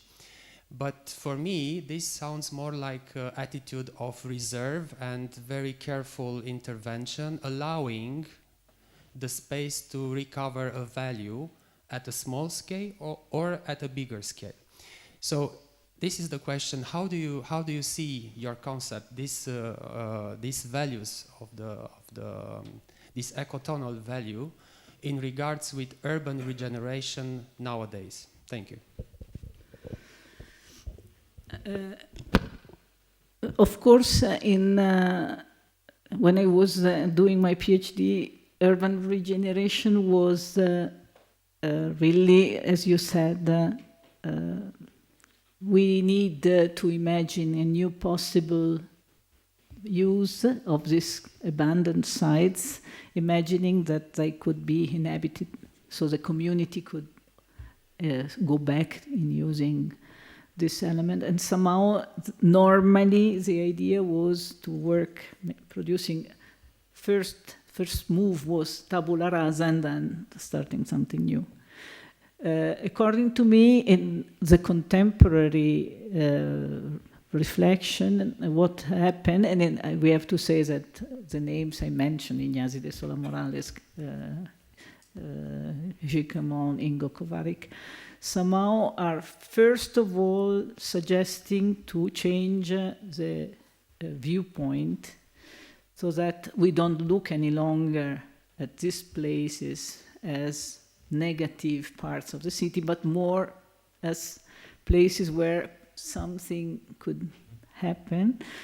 Also, in a way, having a different consideration of time, because if ecology is teaching something to architecture, it is that things could be developing also in an unexpected way. And in this, I have to say that architecture has more limitations than landscape architecture, because it's hard for architecture to deal with the unexpected. According to me, right now, good opportunity comes from the fact that we accept the unexpected within the city, and which means that we have to produce a new representation and new desires about these places. And that's why I think the new attention for urban wilderness is becoming relevant, because we start to share the fascination that these spaces, for now, for the next 10 years, 50 years, could play, waiting for a different role. It's in a way defining, in terms of common sense, a different cultural position in relations to the undefined parts of the city, which is not easy at all. And of course, it is also dangerous because in a way, this could be also offering these areas to other process and other development where the common interest is somehow completely neglected because of more private, which is interest, which is sometimes happens. Another aspect I'm very interested. I'm doing I have a person who developed with me a research, and she's doing a PhD about this. It is also the idea of accompanying the process of urban transformation in a kind of light way, managing the wilderness and proposing it. It was proposing it for collective use, which is somehow Südgelände by Kovarik is a good example, which is something that, according to me, makes also sense in the economical view, because the transformation of all this neglected site, it was clear that it's not economically sustainable. So we have still a lot of areas within the city waiting for being transformed, and somehow we have to understand the potential which is in there in terms also of natural presence. And somehow when the processes will start, we have also to, the work of Kovarik, according to me, could be very useful also once the big process of urban regeneration starts, because often with the remediation, the ground is completely removed. All what is there in terms of living entities completely removed, and then they call good landscaper designer to re-establish nature. With a more attentive mapping of what is already there, maybe we could concentrate this removal just in the areas that are making sense, and the rest could somehow work with other techniques like phytoremediations and so on, changing completely the approach. So according to me, a very important aspect now in addressing the question of urban renewal is also to assign to the control of the process during the construction site and accompanying the process, assigning new role to landscape architecture and also to the ecological approach. It's very promising. But it's hard because normally I travel often, always by train, and train yards are typical. In train yards, once they are abandoned, grow incredibly forest. And now I see Milan, they just deleted completely everything. They will build houses and then they will do maybe gardens in the style of wilderness because it's very fashionable now, which is completely nonsense. So we have really to change the approach. Gracias. Me voy a levantar porque mi pregunta está también un poco pensada, es una reflexión que quiero compartir con la parte geográfica de la audiencia, como geógrafa que soy y como también un poco para poder pues aportar este enfoque interdisciplinar, y también pidiendo disculpas porque creo que soy muy osada al plantear esta cuestión ante especialistas como Sara, que ha hecho una conferencia magnífica, y especialistas de geografía urbana, que los hay aquí, como mi compañero Severino y otros, ¿no? Entonces, bueno, yo creo que me ha parecido que era una oportunidad, que esta conferencia es una demostración de las posibilidades de la interdisciplinariedad, porque sin duda el enfoque de arquitectura que se nos ha planteado aquí para hablar de un tema como el espacio periurbano o la evolución de los espacios urbanos o el papel de la naturaleza y cómo se ha ido incorporando a la planificación, pues es distinto del enfoque que creo que, y si no que Severino me corrija, del enfoque que creo que le damos en geografía, donde se pone sobre todo el foco en lo funcional, en la función. Las ciudades, desde el principio de la historia, como espacios de producción y de consumo, ¿vale? Y esa función es la que va, sobre todo, pues, dando a entender, desde nuestro punto de vista, ¿no?, cómo esa geografía urbana se modifica, y cómo, sobre todo, va modificando su entorno. En este sentido, el periurbano, pues, durante mucho tiempo ha podido ser, digamos, un espacio que yo denominaría como, o explicamos o presentamos como en expectativa de destino, un espacio que está ahí viendo a ver qué le va a pasar según cómo vaya evolucionando la propia ciudad, ¿no? Y claro, este aspecto funcional, ¿vale? Además tiene otro elemento importante, y es que es una función acorde con lo que el sistema económico establece. Entonces, la semana que viene, en este ciclo, vamos a hablar del problema de la vivienda y de otros problemas que genera, pues, el capitalismo despiadado que nos rodea, ¿vale? Y que, lógicamente, y que tiene en las ciudades, pues, un espacio muy privilegiado para demostrar sus contradicciones, ¿no? Aquí en la diapositiva, Sara, he visto que había referencias a términos como conflicto, desigualdad, ¿vale? Bueno, todo eso viene de este sistema, pues, muy despiadado. Menos mal que los arquitectos hace tiempo que vinieron para poner un poco de orden, ¿no? Toda la planificación ha intentado un poco, de alguna forma, pues, poner unos cauces a este crecimiento, ¿no? A lo que sería una dinámica sin freno, ¿no? digamos, del capitalismo en sus diferentes momentos, ¿no?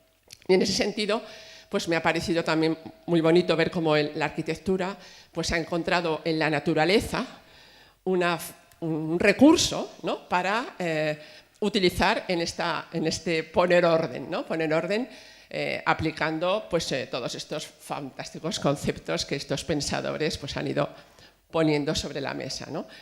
Y luego, claro, es interesante también ver, pues, que cómo la naturaleza ha acabado también siendo digamos, la recuperación de lo natural, ha podido ser como una función moderna al rescate del espacio periurbano, digamos, ¿no? En el sentido de, han sido fantásticas esas fotografías de las vías del tren completamente colonizadas por una vegetación ya muy frondosa, es decir, en fin, que yo simplemente quería un poco compartir esta reflexión poner sobre la mesa términos que nosotros utilizamos o que se utilizan cuando se hace geografía urbana, o quienes hacen geografía urbana con más conocimiento que yo, para ver efectivamente cómo la función, ¿no? La función, pues, está siempre en tensión con lo que se quiere disponer desde el punto de vista de la planificación, ¿no?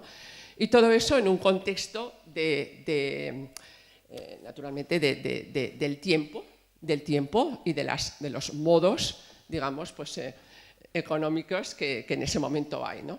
No sé si encontraría, Sara, útil una aportación de este tipo. Yo creo que puede ser, vamos, seguro. O sea, quiero decir que es un ejemplo, ¿no?, de cómo efectivamente tenemos esta coincidencia de objeto de análisis, de espacios, pero el hecho de que cada uno ponga el foco en un aspecto, yo creo que puede ser un elemento enriquecedor, ¿no? Muchas gracias.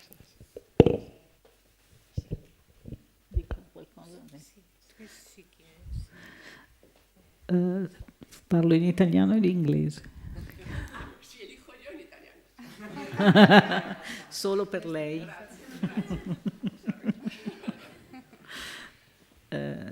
Allora, la questione della funzione è un tema che mi sta molto caro, perché per due motivi, perché spesso nelle pratiche il modo con cui l'ecologia entra in campo è una forma di nuovo funzionalismo, di riduzionismo.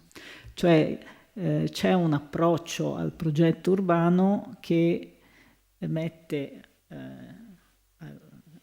ai vertici come obiettivo principale il raggiungimento di alcuni risultati di tipo ecologico misurabili, e tutto si concentra intorno a quello. Quindi il funzionalismo è un tema, ed è un tema che per noi architetti segna una riflessione nel passaggio tra il momento in cui il razionalismo e il movimento moderno pensano di poter razionalizzare tutto, per la famosa Carta d'Atene, che è la base dell'approccio al progetto urbano e che viene discussa solo dopo la Seconda Guerra Mondiale, definiva il fenomeno urbano come un sistema di questioni e definiva dei modi meccanici quasi di trovare risposte in un esito che era definito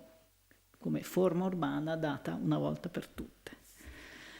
Si è capito che in realtà è un progetto, è un orizzonte impossibile, è un progetto impossibile, e si è capito che nelle pratiche i margini di imprevisto, deviazione sono tantissimi. Questa cosa è emersa con drammaticità quando ci si è resi conto che il danno che abbiamo fatto e di cui siamo responsabili verso le future generazioni è drammatico. Secondo me questo cambio, che riguarda il modo con cui l'idea di natura oggi lavora in termini generali politici, ma anche nelle singole soggettività, questa è una condizione che segna il contemporaneo in maniera diversa rispetto anche solo a 20 anni fa. Sono parole di moda, ma sono parole che segnano una nuova consapevolezza, l'antropocene, non si torna più indietro, stiamo producendo disastri. Tutti noi, quando è arrivato Trump, abbiamo pensato aiuto. Cioè, questa dimensione permea il lavoro dell'architetto e del paesaggista, e quindi il funzionalismo, la funzione, la produttività, la logica di estrazione è molto, secondo me, è sotto attenta discussione, perché siamo di fronte a dei momenti di conflitto, di paesaggio, i paesaggi sono luoghi di grandissimo conflitto tra obiettivi differenti. All'interno delle pratiche, se andiamo a vedere i protocolli più convenzionali che oggi guidano l'azione pubblica, sui quali qualche perplessità io ce l'ho, perché l'uso degli SDGs, dei Sustainable Development Goals, in maniera generalizzata, però devo dire che sono entrati nelle pratiche alcuni concetti che segnano un cambiamento di paradigma importante. Per esempio la questione per cui la dimensione ecologica è anche misurata in termini di valore per tutti, per cui la logica con la quale le città e la produzione nella prospettiva del capitalismo sono diventate il modello universale di occupazione della superficie terrestre, oggi è sotto discussione, perché l'idea, per esempio, di capitale naturale è un'idea che si capisce che il danno ambientale ha un costo alla fine, perché purtroppo noi siamo in un'economia capitalistica e il costo è l'elemento di guida, però questo elemento sta entrando all'interno delle pratiche in modo molto preciso. In Italia siamo molto indietro, non so, in Spagna non ho idea. Nei paesi, in Germania e Inghilterra, invece la misura del danno ambientale implicito nella azione di sfruttamento delle risorse per produrre reddito è una cosa di cui si tiene conto, è un cambiamento radicale di prospettiva che si spera nei prossimi secoli forse potrà modificare, non lo so. C'è anche una grande tradizione anche Sì. in quei paesi, no? Sì. Sì. Però di sicuro per noi architetti la riflessione va al fallimento di qualcosa che è stato un grande sogno, cioè il movimento moderno per noi è stato un grande progetto, e su questo abbiamo... E le crepe si sono viste già subito dopo la Seconda Guerra Mondiale. También hay visiones más positivas, ¿no? Otra manera de mirar los logros, ¿no?, que trajo el movimiento moderno y los caminos que abrió también en aquel contexto, ¿no? También es otra manera de verlo.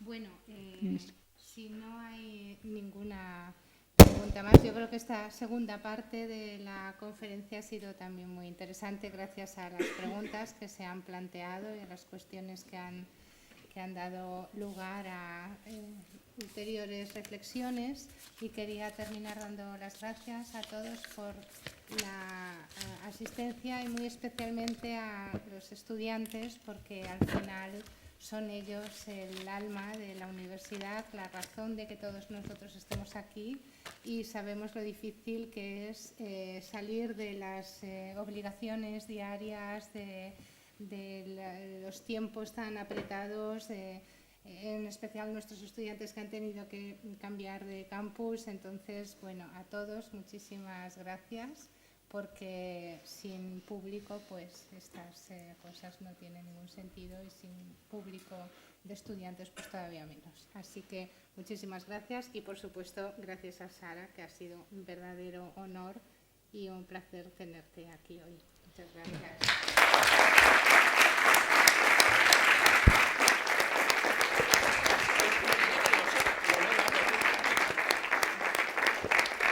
Y os esperamos la semana que viene, aquí también en Económicas, a las 6 el próximo miércoles, para hablar con Ricardo Méndez, ¿no?, sobre la crisis de la vivienda desde esta perspectiva geográfica, ¿no? Os esperamos a todos.